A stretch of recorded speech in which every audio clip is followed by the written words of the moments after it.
ഇടുക്കി 1980കളിലെ ഒരു കാലം. ഇടുക്കി ജില്ലയിലെ രാജകുമാരി എന്ന മലയോര ഗ്രാമത്തിൽ ഒരു പഴയ റോഡിന്റെ റീടാറിംഗ് ജോലികൾ പുരോഗമിച്ചിരുന്നു. കുത്തനെയുള്ള മലനിരകളിലൂടെ ഇടതിങ്ങിയ കാടുകളെ മറികടന്ന് തേയ്മാനം സംഭവിച്ച റോഡിനെ പുതുക്കി ടാറുപാകുക എന്നത് ശ്രമകരമായ ദൗത്യമായിരുന്നു. ഇടുക്കിയുടെ മലയോരങ്ങൾ പച്ചപ്പിന്റെ മറയ്ക്കുള്ളിൽ അനേകം രഹസ്യങ്ങൾ ഒളിപ്പിച്ചുവച്ചിരുന്നു. റോഡ് റീടാറിങ്ങിന്റെ തിരക്കിനിടയിൽ ആരും ആ രഹസ്യങ്ങളെക്കുറിച്ച് ചിന്തിച്ചില്ല. പകലിന്റെ തിരക്കും രാത്രിയുടെ തണുപ്പും കാടിന്റെ നിശബ്ദതയും മാത്രമായിരുന്നു പണിക്കാർക്ക് കൂട്ട്. പണിക്കാർക്ക് താമസിക്കാൻ വീടില്ല. രാജകുമാരിയിൽ വാടകയ്ക്ക് വീടുകൾ ലഭ്യമല്ലാതിരുന്നതിനാൽ പണിക്കാർക്ക് താമസിക്കാൻ സ്ഥലം കണ്ടെത്താൻ കഴിഞ്ഞില്ല. ഗ്രാമത്തിൽ കുറച്ചു വീടുകളും ഒരു പഴയ സർക്കാർ സ്കൂളും മാത്രമേ ഉണ്ടായിരുന്നുള്ളൂ. ജോലിക്കെത്തിയ പണിക്കാർ രാത്രികാലങ്ങളിൽ ഒരു വലിയ ബേബി മെറ്റൽ കൂനയിൽ ചാക്ക് വിരിച്ചു കിടന്നുറങ്ങി. ആ കൂന റോഡിന്റെ ഒരു ഭാഗത്തൊരു പഴയ കിണറിന്റെ സമീപത്താണ് സ്ഥാപിച്ചിരുന്നത്. കിണർ ഒരു വലിയ കല്ലിന്റെ മറവിൽ മരങ്ങളുടെ ഇടയിൽ ഒളിഞ്ഞിരിക്കുന്നതായിരുന്നു. ഗ്രാമവാസികൾക്ക് പോലും അതിനെക്കുറിച്ച് കൂടുതൽ അറിവില്ല. ചിലർ പറഞ്ഞു, ആ കിണർ പഴയകാലത്തൊരു തറവാടിന്റെ ഭാഗമായിരുന്നു. പക്ഷേ ആ തറവാടിപ്പോൾ കാട് കയറി മറഞ്ഞിരിക്കുന്നു. പണിക്കാർക്കിതൊന്നും വലിയ കാര്യമായിരുന്നില്ല. അവർക്ക് വേണ്ടത് ഒരു ദിവസത്തെ പണിയും രാത്രി കിടന്നുറങ്ങാൻ ഒരു സ്ഥലവും മാത്രമാണ്. മണി 35 വയസ്സുള്ള ഇരിഞ്ഞാലക്കുടയിൽ നിന്നുള്ള ഒരു പണിക്കാരനായിരുന്നു.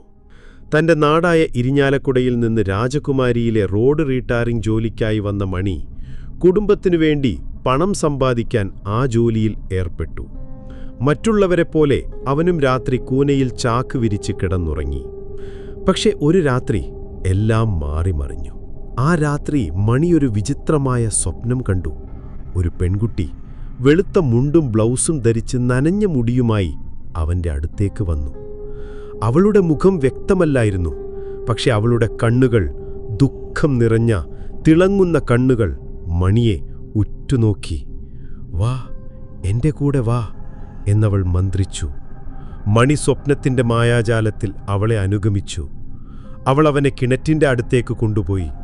കിണറ്റിന്റെ വക്കിൽ നിന്നപ്പോൾ അവൾ പെട്ടെന്ന് അവന്റെ കൈപിടിച്ച് ശക്തമായി വലിച്ച് അവനെ കിണറ്റിലേക്ക് തള്ളാൻ ശ്രമിച്ചു. നീ എന്റെ കൂടെ വരണം എന്നവളുടെ ശബ്ദം മണിയുടെ ചെവിയിൽ മുഴങ്ങി. പക്ഷെ പെട്ടെന്ന് ഒരു ശബ്ദം മണിയെ ഉണർത്തി. മണി, എങ്ങിനാടാ, എവിടേക്ക് പോയത്? അത് ജോസിന്റെ ശബ്ദമായിരുന്നു. ജോസ് മണിയുടെ അടുത്ത സുഹൃത്തും ഒരു പണിക്കാരനുമായിരുന്നു.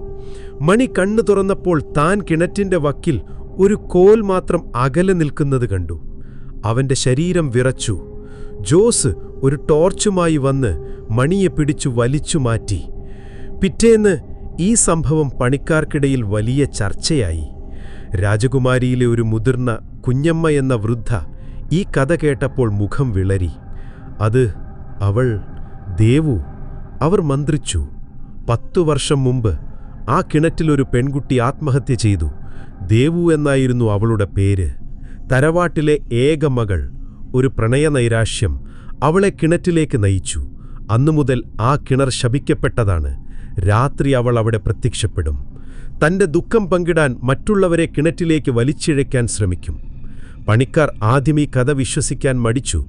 പക്ഷേ മണിയുടെ അനുഭവം അവിടെ ഭയപ്പെടുത്തി.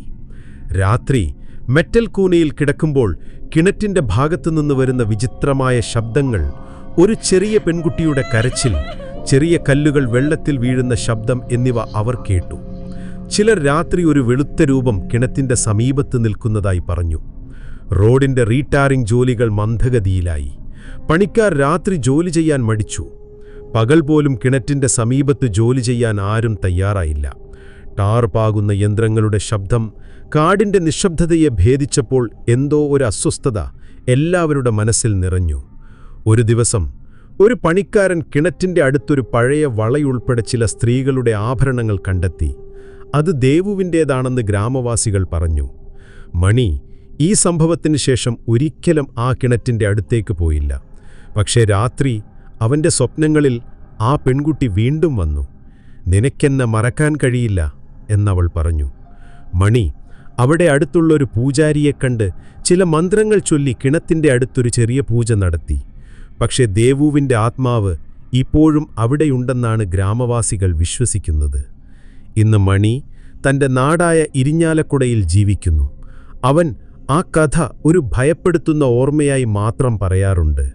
റോഡ് ഇപ്പോൾ റീടാറിംഗ് പൂർത്തിയായി, പക്ഷേ ആ കിണർ ഇപ്പോഴും അവിടെയുണ്ട്. രാത്രി ആരും അതിൻ്റെ അടുത്തേക്ക് പോകാറില്ല. ചിലർ പറയുന്നു, രാത്രികളിൽ കിണറ്റിൻ്റെ അടുത്ത് ഒരു പെൺകുട്ടിയുടെ നനഞ്ഞ കാലടിപ്പുകൾ കാണാം. വാ, എൻ്റെ കൂടെ വാ എന്ന ദേവുവിൻ്റെ പതുക്കെയുള്ള വിളി ഇപ്പോഴും മലയോരങ്ങളിൽ മുഴങ്ങുന്നു. ഇത് നടന്നൊരു സംഭവമാണ്, എന്നാൽ പേരുകളിൽ ചില മാറ്റങ്ങൾ വരുത്തിയിരിക്കുന്നു. ഇതിൽ പറഞ്ഞിരിക്കുന്ന മണി എന്ന കഥാപാത്രം എൻ്റെ ഒരു അകന്ന ബന്ധുവാണ്.